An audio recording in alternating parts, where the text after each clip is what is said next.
Sir, Bahujan Samaj party రాష్ట్ర అధ్యక్షుడు RS Praveen Kumar గారు ఈ మధ్యనే బీఆర్ఎస్ పార్టీలో చేరారు. కేసీఆర్ గారు ఇమ్మీడియట్లీ ఒక మంచి పదవి ఇస్తా అని చెప్పి హామీ ఇచ్చారు. నిన్న నాగర్ కర్నూలు ఎంపీ టికెట్ కూడా డిక్లేర్ చేశారు. దీనిపై మీరేమంటారు? ప్రవీణ్ కుమార్ సార్ దగ్గర నేను 3 సంవత్సరాలు యాజ్ సూపరింటెండెంట్ గా కరీంనగర్లో పనిచేసిన. ఆయన గొప్ప వ్యక్తి, గొప్ప మానవతావాది, అందులో ఇదేమి లేదు. కానీ ఆయన డీజీ లెవెల్కి వచ్చి ఒక రాజకీయ పార్టీ పెట్టడం అనేది రాంగ్ స్టెప్ ఒకటి. సరే, ఏదో దళితుల కొరకు ఆ కొరకు అని పెట్టిండు. కానీ మాయావతి గురించి ప్రవీణ్ కుమార్కి తెలియదు. అసలు మాయావతి దగ్గర ఉన్న ఫ్యూడలిజం ఏంటంటే ఆమెకు ఎంత పెద్దోడైనా పోయి కాలు మొక్కాలి. ఆమె తత్వం నాకు తెలియక పాపం మా ప్రవీణ్ కుమార్ పోయి ఏదో బీఎస్పీ అని చేరిండు. అందులో ఇముడలేడని కూడా నాకు తెలుసు. నేను సార్ కూడా ఈ విషయం ఆయన దృష్టికి తీసుకొచ్చాను. కానీ ఆ ఇముడలేకనే ముందు పార్టీ అంటే ఆమె కూడా అక్కడ ఏం చేసిందంటే పొత్తు పెట్టుకోవడానికి ముందు గ్రీన్ సిగ్నల్ ఇచ్చింది. గ్రీన్ సిగ్నల్ ఇచ్చిన తర్వాత ఈయన ఒప్పుకున్న తర్వాత మళ్ళీ విత్డ్రా కావాలంటే ప్రవీణ్ కుమార్ సాబ్ ఎటువంటి అంటే మాట ఇస్తే మాట తిప్పడన్నట్టు ఆయనకు వ్యక్తిగతంగా నాకు బాగా పరిచయం, మంచోడే. కాబట్టి ఆయన సొంత నిర్ణయం తీసుకున్నాడు. కానీ ఈ నిర్ణయంలో కేసీఆర్ దగ్గరికి పోవడం మాత్రం 100కి 150 రూపాయలు సరి అయిన పదం కాదు. ఆయన ఒక ఫ్యూడలిస్టు కేసీఆర్ అంటే. ఆయనకు వ్యతిరేకంగానే ఆయన పరిపాలన వ్యక్తిగతంగా మంచిగా లేడనే ఉద్దేశంలో ఈయన వాలంటరీ రిటైర్మెంట్ తీసుకుని ప్రజల కొరకు రాజకీయ పార్టీ పెట్టిండు. కానీ రాజకీయ పార్టీ పెట్టేప్పుడు బీఎస్పీ కాకుండా ఇండిపెండెంట్ గా ఉండనుండే.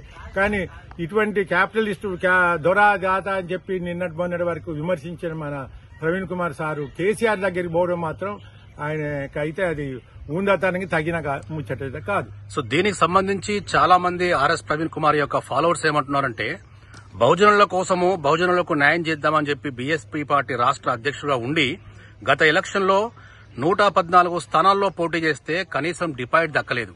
అంటే వారి జాతి కోసం పోరాడిన ఆర్ఎస్ ప్రవీణ్ కుమార్ గారు వారి కోసం ఎంతో శ్రమించినప్పటికీ కూడా ఫలితం శూన్యం. కాబట్టే బీఆర్ఎస్ పార్టీలో చేరారు. ఇది 100% కరెక్టే అంటున్నారు. దీనిపై సరే, వారు ఈ కాలంలో డబ్బుతో గెలిచే సమాజ వాతావరణం లోపల బీఆర్ఎస్ ప్రవీణ్ కుమార్ అని ఎవరైనా డబ్బు లేకుండా గెలిచే పరిస్థితి లేదని ప్రవీణ్ కుమార్ మిగతా వాళ్ళకి తెలుసు. కానీ ఆయన చేరిక ఒకవేళ రాజకీయ పార్టీలో చేరాలంటే ఇంకా వేరే పార్టీలు చేరవచ్చు. కానీ బీఆర్ఎస్ పార్టీలో చేరవలసినంత అధోగతికి ఆయన పోకపోనుండు. ఎందుకంటే నిన్నటి దానికి విమర్శించినోడు కాబట్టి ఆయనకు పోవలసినోడు కాకుండే. కాబట్టి ఆయన కాంగ్రెస్ కు పోయినా కూడా సంతోషపడే వాళ్ళు జనం.